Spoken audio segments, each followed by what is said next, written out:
Alexander sat across from his girlfriend Sophie at the finest Italian restaurant in the city. The candlelight danced across her face as she laughed at something he said. His heart was racing, but not from nervousness about the proposal. Well, maybe a little bit. The small velvet box felt like it weighed 1,000 pounds in his jacket pocket. 2 years. That's how long it had been since his divorce was finalized. 2 years of rebuilding himself, of learning to trust again, of remembering what happiness felt like. And Sophie had been there for 8 months of that journey, bringing light back into his life when he thought he'd be alone forever. The waiter appeared with the champagne he'd ordered earlier. Alexander had planned everything perfectly. The restaurant was where they'd had their first real date. The table by the window overlooking the city lights. Even the song playing softly in the background was the one she'd mentioned loving months ago. Sophie reached across the table and squeezed his hand. "You seem distracted tonight. Everything okay at work?" Alexander smiled. Work was actually going great. His tech company had just closed a major deal that would secure their future for years to come. At 38, he finally felt like he had his life together again. Career thriving, a woman he loved, and tonight he was going to ask her to spend the rest of her life with him. "Work is perfect. Everything is perfect," he said, meaning every word. The waiter poured their champagne and stepped away. This was it. Alexander took a deep breath and started to stand up. His hand moved toward his pocket where the ring waited. That's when the restaurant doors burst open. The sudden noise made everyone turn. A woman stood in the doorway, her eyes scanning the room frantically. Alexander felt his blood run cold. He knew that face. He'd been married to it for 6 years. Rebecca. She looked different. Her hair was shorter, her face fuller, and she was pregnant, very pregnant. Their eyes met across the restaurant, and something in her expression made his stomach drop. This wasn't a coincidence. She was looking for him. Sophie followed his gaze and turned around. "Alexander? Do you know her?" Before he could answer, Rebecca was walking toward their table. Her heels clicked against the marble floor, each step echoing in the suddenly quiet restaurant. Other diners had stopped eating, sensing the drama about to unfold. "Alexander," Rebecca said, her voice shaking. "I need to talk to you. Right now." Sophie's hand slipped out of his. He could feel her confusion radiating across the table. They'd talked about his ex-wife, of course, but only in past tense. The divorce was ancient history. They'd both moved on, or so he thought. "Rebecca, this isn't a good time," Alexander managed to say, though his voice sounded strange to his own ears. "Whatever this is, it can wait." "No, it can't." Rebecca's eyes were red like she'd been crying. "Please, just 5 minutes outside." Sophie stood up abruptly, her chair scraping against the floor. "I'm sorry, but who are you?" "I'm his ex-wife," Rebecca said, not taking her eyes off Alexander. "And I wouldn't be here if it wasn't an emergency." The word emergency hit Alexander like a punch. He looked at Sophie's face, saw the hurt and confusion there, then looked back at Rebecca, at the desperation in her eyes, at her pregnant belly. "Sophie, I'm so sorry," he started to say. "Do you need to talk to her?" Sophie asked quietly. There was something in her voice he'd never heard before, a kind of resignation that scared him more than anger would have. "I don't know. I mean, yes, maybe I should just see what this is about, and then we can—" "Alexander, please." Rebecca's voice cracked. "I'm begging you." The other diners weren't even pretending not to stare anymore. Someone had their phone out, probably recording. This was exactly the kind of scene that would end up on social media. CEO caught between pregnant ex-wife and girlfriend. The headlines wrote themselves. Alexander felt the weight of the ring box in his pocket. 5 minutes ago, he was about to propose. Now his entire evening, maybe his entire relationship, was falling apart in front of dozens of witnesses. "Fine," he said, his voice coming out harsher than he intended. 5 minutes outside. He looked at Sophie, trying to communicate with his eyes everything he wanted to say. That this meant nothing. That she was the one he loved. That he'd come back and explain everything. But her expression had closed off, and he couldn't read what she was thinking anymore. As he followed Rebecca toward the door, he heard the whispers starting behind him. The restaurant buzzed with speculation. He caught fragments of conversation. Drama. Ex-wife. Pregnant. Scene. His carefully planned, perfect evening had turned into a spectacle. The cool night air hit his face as they stepped outside. The restaurant door closed behind them, muffling the noise inside. They stood on the sidewalk, the city moving around them like nothing unusual was happening. "What is so important that you had to do this?" Alexander demanded. "You haven't contacted me in over a year. Not a single message. And now you show up at a restaurant and—" "I'm sorry," Rebecca interrupted. "I know how this looks. But I didn't know where else to find you. You changed your number. Your assistant screens all your calls. That's because we're divorced, Rebecca. We don't have any reason to stay in touch." "Well, we might." Her hand moved to her stomach. "Alexander, I'm 5 months pregnant. I can see that, congratulations, but what does that have to do with me?" The look she gave him made something cold settle in his chest. No, she couldn't be suggesting what he thought she was suggesting. "There's a chance," she said slowly, her eyes filling with tears again, "that this baby might be yours." The world seemed to tilt. Cars passed on the street. People walked by. Somewhere in the distance a siren wailed, but Alexander could only hear the rushing of blood in his ears. "That's not possible," he said. But even as the words left his mouth, a memory surfaced, one he'd tried very hard to forget. 3 weeks before our divorce was final," Rebecca whispered. "You came to the house to pick up some of your things. We fought. We said terrible things to each other. And then," he remembered. God help him, he remembered. One last moment of weakness, one final attempt to find something in the ruins of their marriage. It had been angry and sad and desperate, and afterward they'd both agreed never to speak of it again. "But you're engaged," Alexander said, grasping at anything. "I saw the announcement. You're with someone else. I know. Daniel thinks the baby is his. But there was this genetic screening test. And the blood types, they don't match up right. And now he's asking questions and I don't know what to tell him." Inside the restaurant, Alexander could see Sophie through the window. She was sitting back down at the table, but her body language was all wrong. Stiff, closed off. She picked up her phone, probably texting a friend about the disaster this evening had become. "I need you to not say anything to anyone," Rebecca continued. "Not yet. Not until I figure out what to do. Please, Alexander. I know I have no right to ask you for anything, but please." He stared at his ex-wife, at this woman who'd been part of his life for so long and then suddenly wasn't, at the possibility growing inside her that might be his child, at the chaos she'd just dropped into his carefully rebuilt life. "I need to get back inside," he said numbly. "Will you keep this between us? Just for now?" He didn't answer. He just turned and walked back toward the restaurant, his mind spinning with impossible thoughts. But when he pushed open the door and returned to their table, Sophie wasn't there. Just a note, written on a napkin. "I'm going home. I think we both need some time to think. Call me tomorrow." The champagne sat untouched. The candle still flickered, and the ring remained in his pocket, a symbol of a question that would never be asked, at least not tonight. Alexander sat down heavily in his chair and stared at the city lights through the window, wondering how his perfect evening had turned into a nightmare in the span of 15 minutes. Alexander didn't sleep that night. He sat in his apartment, still wearing his suit from the restaurant, staring at his phone. Sophie's note kept replaying in his mind. "Call me tomorrow." But what would he even say? How do you explain that your ex-wife showed up claiming she might be carrying your child? At 3 in the morning, he finally gave up on sleep and made coffee. His hands shook as he poured it. The ring box sat on his kitchen counter, mocking him. He'd been so sure about everything just hours ago. Now nothing made sense. His phone buzzed. A text from Rebecca. "I know you're awake. I can't sleep either. We need to talk properly, please." He stared at the message for a long time before responding. "Tomorrow. Coffee shop on 4th Street. 10 o'clock. The next morning came too quickly. Alexander got to the coffee shop early, choosing a table in the back corner where they wouldn't be easily seen. The last thing he needed was another public scene. His hands wrapped around his coffee cup like it was the only solid thing in a world that had started spinning out of control. Rebecca arrived exactly at 10. She looked tired, dark circles under her eyes. The pregnancy was more obvious in daylight.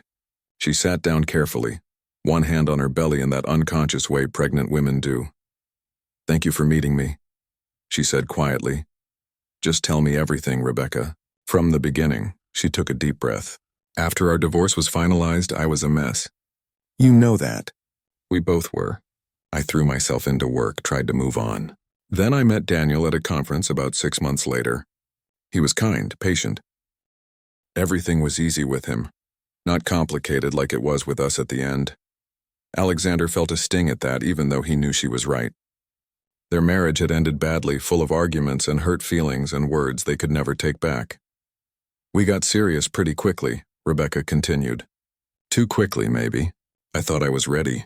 3 months ago, he proposed. And I said yes because I wanted to believe I could have a fresh start. That I could be happy again. When did you find out you were pregnant? 2 months ago. I was happy at first. Daniel was thrilled. We started making plans, picking out baby names, all of it. Her voice cracked slightly. Then last week I had some routine genetic screening done.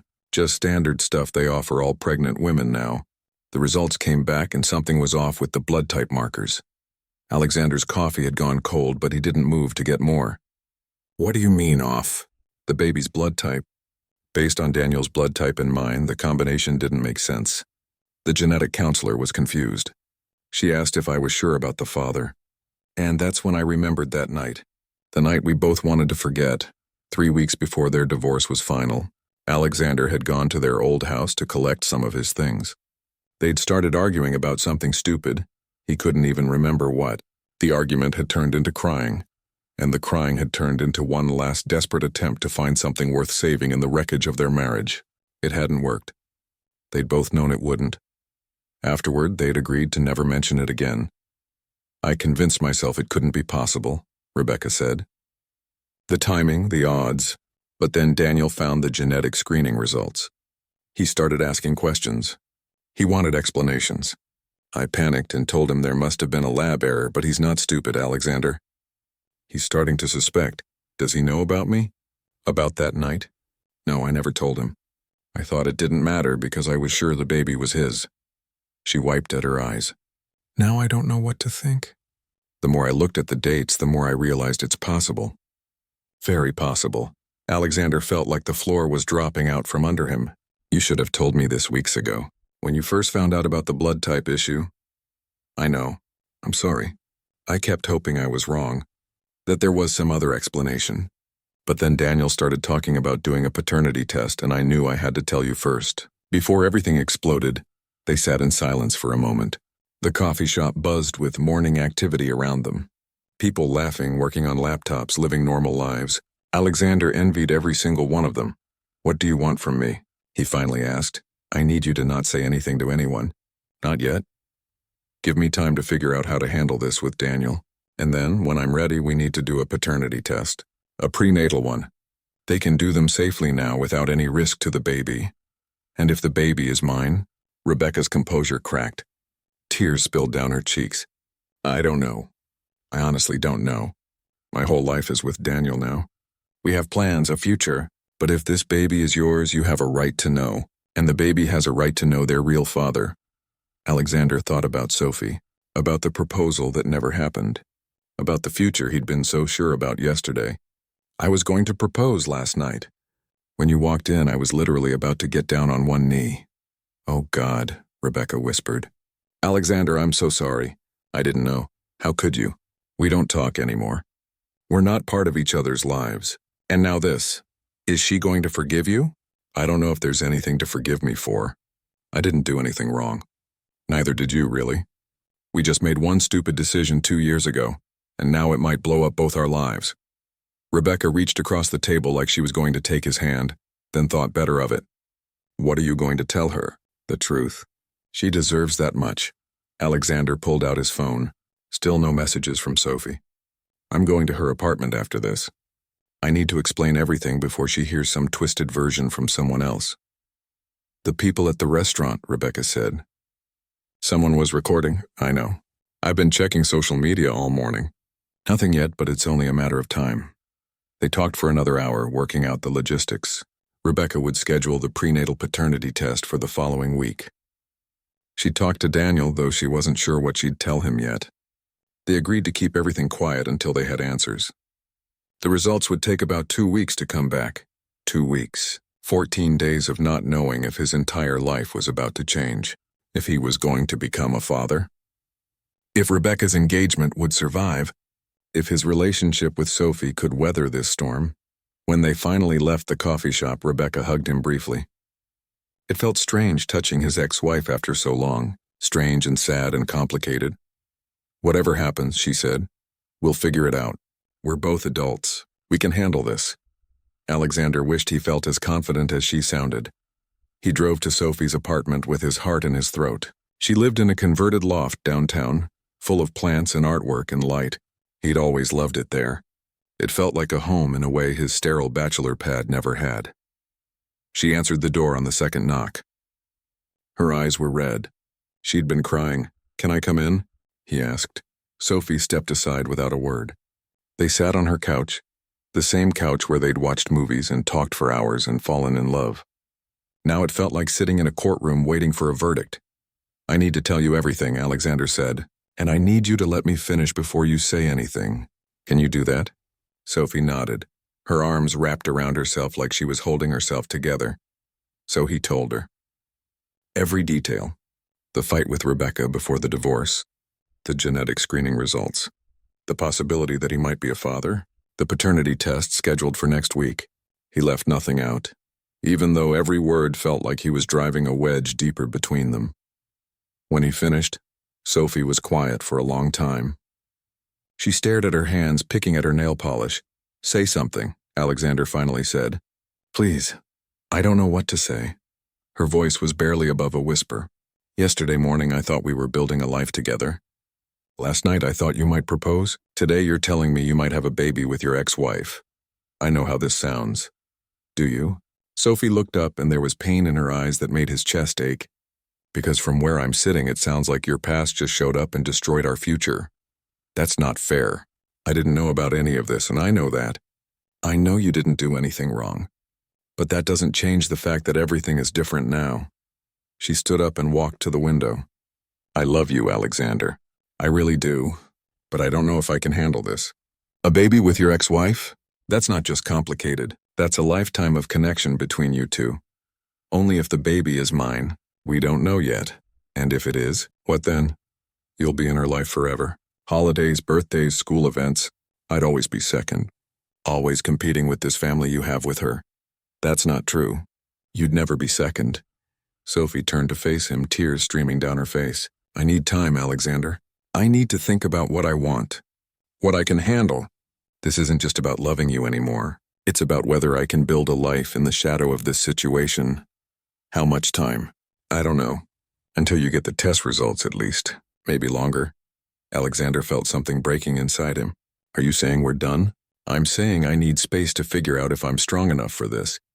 And you need space to deal with whatever's coming. That test result is going to change everything. And we both need to be clear about what we want before we make any more plans." He wanted to argue, to tell her they could get through this together. That love was supposed to be enough. But the look on her face told him she'd already made up her mind about needing space, and pushing her would only make things worse. "Okay," he said quietly. "Take the time you need. But Sophie, please know that I love you. That hasn't changed. That will never change." She walked him to the door. At the threshold, she kissed his cheek. "I love you too. That's why this hurts so much." The door closed and Alexander stood in the hallway, feeling more alone than he'd felt in years. In less than 24 hours, he'd gone from having everything to having nothing. And the worst part was, he still didn't even know if he was going to be a father. His phone buzzed. A text from his best friend, Kevin. "Dude, are you okay? Just saw a video from last night." "What happened?" So it had started. The video was out there. Soon everyone would be talking about it, speculating, judging. Alexander leaned against the wall and closed his eyes. The next 2 weeks were going to be the longest of his life. The video had gone viral by Monday morning. Alexander sat in his office watching his phone blow up with notifications. Someone had posted it with the caption, "CEO's romantic dinner crashed by pregnant ex-wife." It had already been shared thousands of times. His company's PR team was freaking out. "We need to get ahead of this," his assistant Jennifer said, standing in his doorway looking stressed. "The board is asking questions. Clients are calling." "What do you want me to tell them?" "Tell them it's a personal matter and I'm handling it," Alexander said, rubbing his temples. The headache that had started Saturday night hadn't left. With all due respect, sir, that's not going to be enough. This is all over social media. People are making memes. There's even a betting pool on some website about whether you're the father. Alexander felt sick. His private life had become public entertainment. Set up a meeting with the PR team for this afternoon. We'll figure out a statement. After Jennifer left, he tried to focus on work. There were emails to answer, reports to review, a presentation to prepare for Thursday. But his mind kept drifting. The paternity test was scheduled for Wednesday. Rebecca had finally told her fiancé Daniel about the possibility, and according to her texts, it had gone about as badly as expected. His phone rang. Kevin, his best friend since college and business partner. You avoiding me? Kevin said when he answered. No, just drowning. I'm coming over tonight. You shouldn't be alone right now. I'm fine. That's exactly what someone who's not fine says. I'll bring pizza. Don't argue. The call ended before Alexander could protest. He actually felt grateful. The nights were the worst, sitting alone in his apartment with nothing but his thoughts and worst-case scenarios. A text from Sophie appeared. How are you holding up? His heart jumped. They hadn't talked since Saturday. He typed and deleted 3 different responses before settling on, been better. Miss you. 3 dots appeared, then disappeared. Then appeared again. Finally, miss you too, but I still need time.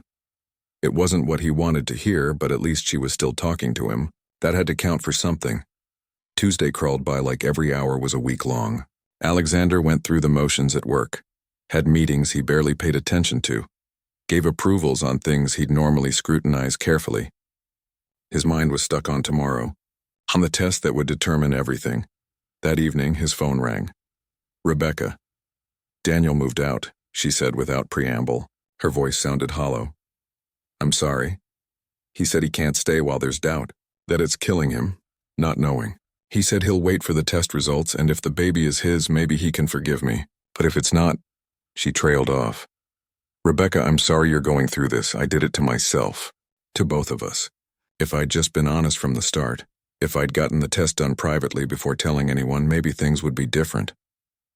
We both made choices that night. You're not in this alone. That's the thing, though, isn't it? I am alone now. Daniel's gone. My parents are disappointed. My friends don't know what to say. And you have your own life falling apart. Alexander didn't know how to comfort her. They'd been divorced for 2 years. They'd spent the last year of their marriage barely speaking. And yet here they were, connected by one night and the possibility growing inside her. Tomorrow's going to be hard, he said. Do you want me to come with you to the appointment? Would you? I know it's asking a lot, but I don't want to do this alone. Text me the time and address. I'll be there. After they hung up, Alexander sat on his couch staring at nothing. How had his life become this complicated? 6 months ago, his biggest worry was whether to expand his company into the Asian market. Now he was worried about paternity tests and broken relationships and a future he couldn't predict. Kevin showed up at 8 with pizza and beer. They ate in mostly silence for a while, watching a basketball game neither of them cared about. You want to talk about it? Kevin finally asked. Not really. Tough, I'm your best friend. That means you're stuck talking whether you want to or not. Kevin muted the TV. What's the worst-case scenario? The baby's mine. Sophie can't handle it and leaves. Rebecca's engagement falls apart. I become a co-parent with my ex-wife, and my entire life revolves around splitting custody and awkward drop-offs and pretending we're friends for the kid's sake. Okay. And the best case? The baby isn't mine. Rebecca and Daniel work things out. Sophie and I get back together. Life goes back to normal, and realistically, Alexander took a long drink of his beer. I don't know. Every scenario feels impossible right now. Can I be honest with you? When are you not honest with me? Kevin leaned forward, elbows on his knees. You've been different since Sophie came into your life. Happier, more relaxed. I haven't seen you like that since before your divorce. If this situation cost you that relationship, it's going to destroy you. Thanks for the pep talk. I'm not done. But here's the thing. If Sophie really loves you, she'll find a way to handle this. It might take time, but she'll come around. And if she can't, then maybe she wasn't the right person for you anyway. That's easy to say when it's not your relationship falling apart. True. But I've known you for 15 years. You're one of the strongest people I know. You built a company from nothing. You survived a brutal divorce. You rebuilt your entire life. This situation sucks, but you'll survive it too. With or without Sophie. Alexander wanted to believe him. But sitting there eating pizza on a Tuesday night while his whole world hung in the balance, it was hard to feel strong. Wednesday morning came too fast. Alexander met Rebecca at the medical center at 9:30. She looked exhausted, wearing sweatpants and an oversized sweater. He'd never seen her look so vulnerable. The prenatal paternity test was surprisingly simple. A blood draw from Rebecca, a cheek swab from Alexander, and they were done in 20 minutes. The genetic counselor explained that the results would be ready in about 10 to 14 days. They used advanced sequencing technology that was highly accurate. So we just wait now, Rebecca said as they walked back to the parking lot. Yeah, we wait. I hate waiting. At least when things are happening, you can do something, react, make decisions. But waiting? There's nothing to do but sit with the anxiety. Alexander understood exactly what she meant. The not knowing was torture. Daniel wants to meet with me on Friday, Rebecca said. To talk about everything. He said he needs to understand how this happened. Are you going to tell him about that night? I have to. He deserves the truth. All of it. She looked at Alexander. I know this sounds weird, but thank you for being decent about all of this. You could have been angry or blamed me or refused to get involved, but you didn't. We both made choices, Rebecca, and if this baby is mine, I want to be involved. I want to be a father, a real one. Something flickered across her face. Sadness maybe, or regret. You'll be a great dad. You always wanted kids. That was one of the things we fought about at the end, remember? You were ready and I kept saying I wasn't, he remembered. It had been one of many issues that had driven them apart. She'd been focused on her career, on traveling, on freedom. He'd wanted stability, family, roots. Neither of them had been willing to compromise. Life is funny, Alexander said. We might end up having a kid together after all. Just not in any way we ever imagined. The universe has a twisted sense of humor. They stood by their cars for another moment. The parking lot was filling up with people heading to appointments, going about their normal days. Alexander envied them their normal problems. I'll text you when the results come in, Rebecca said. Okay, and Rebecca, whatever happens, we'll figure it out. We're both adults. We can do this. She smiled, but it didn't reach her eyes. That's what I keep telling myself. Alexander drove back to his office feeling numb. The test was done. Now came the hardest part. Waiting. Existing in limbo while the lab processed their samples and determined the course of the rest of their lives. His phone buzzed. Sophie. Can we meet for coffee tomorrow? I think we should talk. His heart raced as he typed back, yes, anytime, anywhere. 4th Street Coffee Shop, noon. The same place he'd met Rebecca on Sunday. Everything in his life seemed to be circling back to the same places, the same conversations, the same questions. That night, Alexander couldn't sleep again. He lay in bed staring at the ceiling, thinking about fatherhood. If the baby was his life would change completely. Diapers and daycare and parent-teacher conferences, sharing custody, coordinating schedules with Rebecca, building a relationship with a child while navigating the complexity of co-parenting with an ex-wife who was supposed to be marrying someone else. And Sophie. Where did she fit into all of this? Could she accept being with someone who had a child with his ex? Could their relationship survive the constant presence of Rebecca in his life? The question spun in his mind until the sun came up. Thursday arrived, and with it, the meeting with Sophie that might determine whether he'd face whatever came next alone, or with the woman he loved by his side. He got to the coffee shop early again, picking the same corner table. When Sophie walked in at noon, his breath caught. She looked beautiful but tired, like she hadn't been sleeping either. Hi, she said, sitting down across from him. Hi. For a moment, they just looked at each other, two people who'd been so sure about their future, now sitting across a table wondering if they even had one.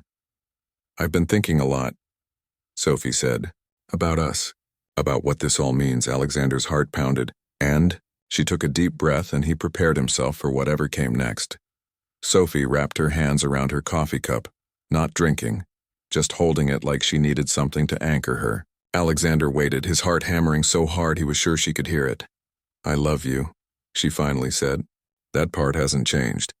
But I've been asking myself if love is enough, if I'm strong enough to handle what might be coming. And Alexander's voice came out rough. I don't know yet. That's the honest answer. She looked up at him, and he could see she'd been crying. I keep imagining different scenarios. If the baby is yours, what does our life look like? Do I become a stepmom to a child whose mother is your ex-wife? Do I spend holidays splitting time? Do I watch you co-parent with someone you used to love?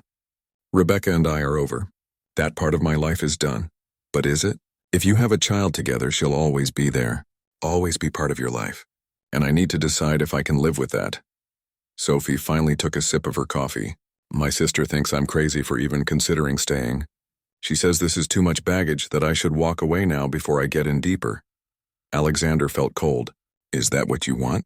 To walk away? No, but I'm scared. I'm 29 years old. I thought I was getting into a relationship with a divorced guy who'd moved on. Now I might be getting into something so much more complicated, and I don't know if I'm ready for it. No one's ever ready for complications. They just happen. That's easy to say when you're not the one having to decide whether you can handle them. There was an edge to her voice now, frustration breaking through. You don't have a choice, Alexander. If that baby is yours, you're going to be a father. You have to deal with it, but I have a choice. I can choose whether to stay or go. And everyone keeps telling me I'd be stupid to stay. What do you think? Sophie was quiet for a long moment. I think I'm probably stupid. Because even after everything, even knowing how hard this could be, I don't want to lose you. Hope flickered in Alexander's chest. So what does that mean? It means I'm not walking away, not yet. But I need you to understand something. She leaned forward, her eyes intense. If we're going to do this, if we're going to try to make this work, I need complete honesty. No surprises, no secrets. I need to know what's happening with Rebecca, with the test results, with everything. Can you promise me that? I promise. Complete transparency. And I need time. Even if the results come back and the baby isn't yours, I need time to process everything that's happened. We can't just go back to how things were. I understand. Do you? Because I feel like my whole world shifted in one night. I need to figure out who we are now, not who we were last Saturday. Alexander reached across the table and took her hand. She didn't pull away. We're people who love each other. That's who we are. Everything else we'll figure out together. Sophie's eyes filled with tears. I want to believe that. Then believe it, please. They sat there, hands linked across the table, and for the first time since Saturday night, Alexander felt like maybe, just maybe, things might be okay. The next 10 days were the longest of Alexander's life. He threw himself into work, trying to keep busy while waiting for the test results. Sophie texted him every day, small messages that kept them connected. They met for lunch twice, careful conversations where they talked about everything except the one thing they were both thinking about. Rebecca texted him updates.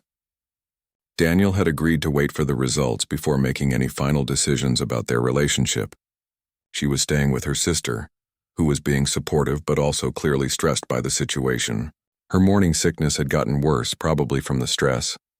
On the 10th day, a Wednesday afternoon, Alexander was in a board meeting when his phone buzzed. He normally would have ignored it, but something made him glance down. A text from Rebecca. Results are in. Can you talk? His stomach dropped. He excused himself from the meeting, ignoring the surprised looks from the board members. This was more important than quarterly projections. He called Rebecca from his office, his hand shaking as he held the phone. They just emailed me, Rebecca said. Her voice was strange, flat. Alexander, the baby is yours. The world seemed to stop. He sat down heavily in his chair, trying to process what she'd just said. A father. He was going to be a father. Are you there? Rebecca asked. Yeah, I'm here. I need a minute. I know. I've been staring at the email for 20 minutes. I can't believe it's real. What did Daniel say? I haven't told him yet. I wanted to tell you first. You deserve to know before anyone else. Her voice cracked. This is really happening. We're having a baby. Alexander's mind raced. 1,000 thoughts hit him at once. Diapers, college funds, custody arrangements, co-parenting his child. How do you feel about it? Terrified, sad, confused. But also underneath all of that, there's something else. Excitement, maybe?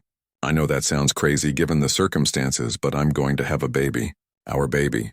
We need to talk in person. There's so much to figure out, I know. Can you come over to my sister's place tonight? Around 7? After they hung up, Alexander sat in his office, staring at nothing. A father. The word kept repeating in his mind. He was going to have a daughter or a son, a tiny human who would depend on him for everything, who would call him Dad. His phone buzzed again. Kevin. Emergency board meeting just got very interesting. You okay? Alexander typed back, "The baby is mine." 3 dots appeared immediately. Then, holy shit, coming to your office now. Kevin arrived 5 minutes later and closed the door behind him. Talk to me. I'm going to be a dad. Saying it out loud made it more real somehow. Okay, that's big. How are you feeling? I have no idea. It's like my brain can't process it. An hour ago, this was just a possibility. Now it's my future. Kevin pulled up a chair. First question. Do you want this baby? I think so. I mean, yes. It's my child. But the circumstances are so messed up. Forget the circumstances for a second. Just the basic question. Do you want to be a father? Alexander thought about it. Really thought about it. Yes, I do. I always wanted kids. It's just happening in the worst possible way. Okay, so you want the baby. That's step 1. Step 2, what about Sophie? Alexander's chest tightened. I have to tell her, tonight. Is she going to stay? I don't know. She said she wasn't walking away. But that was when it was still a possibility. Now it's real. Now there's actually going to be a baby. She loves you, man. I've seen the way she looks at you. If she can handle it, she will. And if she can't, Kevin didn't answer, and that silence said everything. Alexander left work early, something he rarely did. He called Sophie on the way home. Can you come over tonight? I need to talk to you. You got the results. It wasn't a question, yeah. I'll be there in an hour. That hour was torture. Alexander paced his apartment, rehearsing what to say and rejecting every version. How do you tell the woman you love that you're having a baby with someone else? When Sophie arrived, he could tell she already knew just from looking at his face. It's yours, she said quietly. Yes. She walked past him into the apartment and sat on the couch. He sat next to her, leaving space between them. I'm going to be a father, he said. Rebecca's having my baby. Sophie nodded slowly, staring at her hands. I knew this was a possibility. We talked about it, but hearing it confirmed it's different. I know this isn't what you signed up for. No, it's not. She looked at him, and there were tears in her eyes. But life rarely is, right? We make plans and then things happen and we have to decide how to deal with them. Sophie, I love you. That hasn't changed. But I understand if this is too much. If you need to walk away, is that what you want? For me to walk away? God, no. I want you to stay. I want us to figure this out together. But I won't blame you if you can't handle it. Sophie wiped her eyes. Can I ask you something? Are you happy about the baby? The question surprised him. I think I am. Scared, definitely. But underneath the fear, there's something else. This is my child. A part of me. How can I not be happy about that? That's what I needed to know. She took a deep breath. I can't lie and say this is easy. It's not. The idea of you having a child with Rebecca, of her always being in your life, it hurts. It's going to hurt for a while. I understand. But I've been doing a lot of thinking over the past week and a half, about what matters, about what I want my life to look like. She turned to face him fully. I want it to look like this, like us. Even with all the complications, Alexander felt tears prick his eyes. Are you sure? No, I'm terrified. But I'm also sure that I love you, and if you're going to be a father, then I want to be there for that. Not as a replacement for Rebecca, but as your partner, as someone who supports you. You're amazing. You know that? I'm probably crazy, but we can be crazy together. She managed a small smile. So what happens now? Now I meet with Rebecca tonight to talk about everything. Custody, support, how we're going to co-parent, and you and I take things one day at a time. We figure out what our future looks like with a baby in it. Sophie leaned her head on his shoulder. One day at a time. I can do that. They sat there in silence, holding on to each other, preparing for a future neither of them had planned but both were choosing to face together. Outside, the sun was setting over the city, ending one chapter and beginning another. Alexander's phone buzzed. Rebecca. Daniel just left. It's over between us. I'm doing this alone. He showed the text to Sophie. She squeezed his hand. She's not alone. She has you, and somehow we'll all figure this out. Alexander hoped she was right. Because in 7 months everything would change. A baby was coming, and ready or not, they all had to prepare for it. 7 months later, Alexander stood in the hospital waiting room, his phone clutched in his hand. Rebecca had gone into labor 3 hours ago, and every minute felt like an eternity. Sophie sat beside him, her hand resting on his knee, keeping him grounded. "You should go be with her," Sophie said quietly. "She shouldn't be alone in there." "Are you sure? I don't want you to feel like I'm choosing her over you." Sophie squeezed his hand. "You're not choosing anyone. You're being there for the mother of your child. That's what good fathers do. Go." Alexander kissed her forehead and walked through the double doors into the delivery wing. A nurse directed him to Rebecca's room. He knocked softly before entering. Rebecca was in a hospital gown, hooked up to monitors, her face flushed and sweaty. When she saw him, relief flooded her features. "You came," she said. "Of course I came. This is my daughter too." The past 7 months had been strange, learning to be friends with his ex-wife again. They'd worked out a custody arrangement with lawyers. He'd gone to doctor appointments. They'd argued about baby names and nursery colors and whether or not to find out the gender ahead of time. In the end, they'd decided to be surprised, except it wasn't a surprise anymore. The doctors had told them this morning during a checkup. "A girl, I'm scared," Rebecca admitted as another contraction hit. She gripped the bed rail, breathing through it like they'd taught her in the birthing classes Alexander had attended with her. "You're the strongest person I know. You can do this." "Daniel texted me this morning," she said when the contraction passed. "He heard I was in labor. He wanted to wish me well. That's good of him. He's engaged to someone new, getting married next month." Rebecca's eyes filled with tears, though whether from pain or emotion Alexander couldn't tell. Everything could have been so different. Maybe, but different doesn't always mean better. Another contraction came, stronger this time. The nurse checked and said it wouldn't be much longer. Rebecca's sister Michelle had been there earlier, but left to pick up some things from Rebecca's apartment.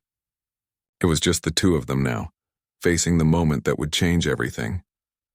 "I never imagined we'd be here," Rebecca said during a quiet moment, "having a baby together after everything fell apart. Life is weird like that. Are you happy?" "Really happy?" Alexander thought about it. "Yeah, I am. Scared but happy. This baby, she's going to be amazing. Sophie's really staying, even after everything?" "She is. We're taking it slow, but she's committed. She even helped me set up the nursery at my place. She's a better person than I would be in her position." Rebecca winced as another contraction started.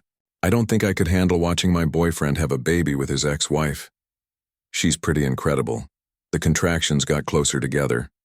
The doctor came in, checked Rebecca's progress, and said it was time. Alexander held Rebecca's hand as she pushed, encouraging her through each wave of pain. He'd watched videos, read books, tried to prepare himself for this moment, but nothing could have prepared him for the reality of it. And then, after what felt like both forever and no time at all, there was a cry. A small, angry, beautiful cry. "It's a girl," the doctor announced, though they already knew. They placed her on Rebecca's chest. This tiny, perfect human covered in vernix and blood and absolutely beautiful.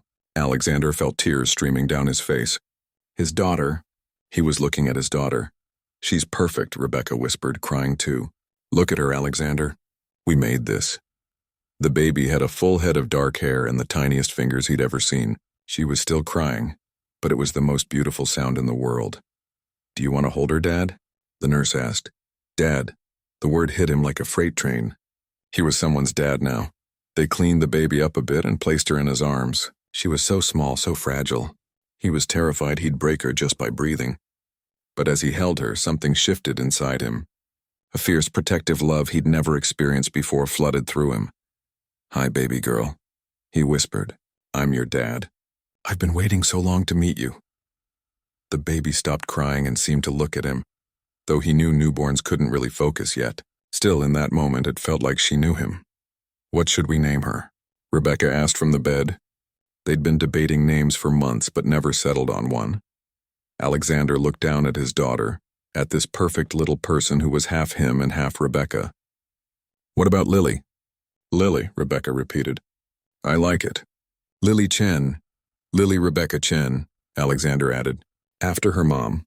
Rebecca smiled through her tears. Lily Rebecca Chen it is. The next few hours were a blur.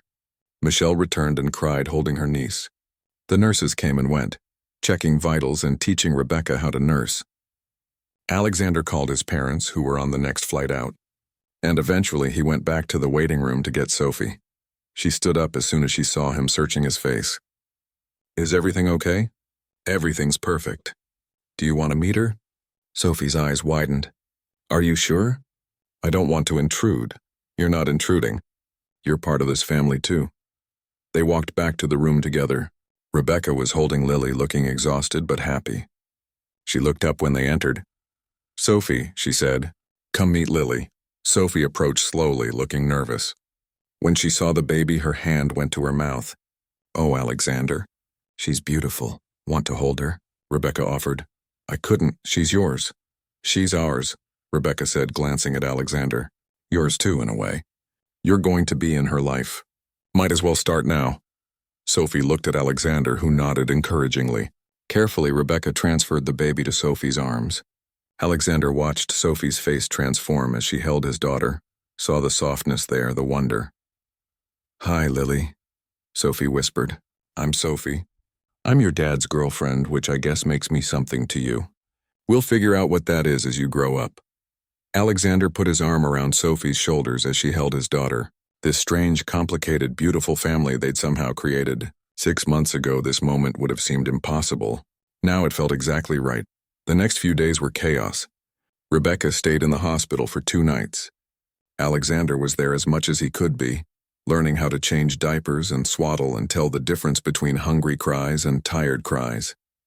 His parents arrived and fell instantly in love with their granddaughter. Sophie came by with food and helped where she could, slowly finding her place in this new dynamic. When Rebecca was released, Alexander drove her and Lily to Rebecca's apartment. Her sister had moved in temporarily to help with the first few weeks. They'd agreed that Lily would stay primarily with Rebecca for the first 6 months while she was nursing, and then they'd transition to a more balanced custody arrangement. Alexander set up the car seat, terrified he was doing it wrong even though he'd practiced a dozen times. Lily slept the whole way home, peaceful and perfect. Thank you, Rebecca said as he helped her inside with all the bags and flowers and baby supplies. For being here. For being a good father to her already. She's my daughter. There's nowhere else I'd be. I mean it, though. You didn't have to be this involved. You could have just sent child support checks and seen her every other weekend. But you've been here for everything. That's not who I am, and it's not what she deserves. Rebecca smiled. No, it's not. She's lucky to have you as her dad. That evening, Alexander returned to his own apartment where Sophie was waiting. He collapsed on the couch beside her, exhausted. How are you feeling? She asked. Like my whole world just changed. It did. Are you okay? With all of this? I know it's been a lot. Sophie was quiet for a moment. Honestly, I'm still figuring it out. Watching you with her today, seeing how much you love her, it was beautiful. But it was also hard, because she's not mine, and Rebecca will always be connected to you through her. I know. But I also know that I love you. And I'm not going anywhere. This is our life now. Complicated and messy and not what either of us planned. But it's ours. Alexander pulled her close. I don't deserve you. Probably not, she said with a small laugh. But you're stuck with me anyway. 3 months later, Alexander sat in his apartment with Lily sleeping on his chest. It was his first overnight with her and he'd barely slept, terrified something would go wrong. But she'd been perfect. Eating, sleeping, crying only when she needed something. Sophie came out of the bedroom still in her pajamas. How's it going? She's amazing. Look at her. She's just perfect. Sophie sat beside him looking at the sleeping baby. You know what? I think we're going to be okay. All of us, yeah? Yeah, it won't always be easy. But the best things never are. Alexander looked at his daughter, then at Sophie. At this life he never planned but couldn't imagine living without. Rebecca was building her own life, slowly moving forward. He and Sophie were building theirs, and Lily would grow up surrounded by people who loved her, even if her family looked different from most. The doorbell rang. Alexander carefully handed Lily to Sophie and went to answer it. Rebecca stood there with a diaper bag. I forgot to pack her favorite blanket, she said. then saw Sophie holding Lily. Something passed over her face, but she smiled. She looks good with you. She's perfect, Sophie said. Yeah, Rebecca agreed. She really is.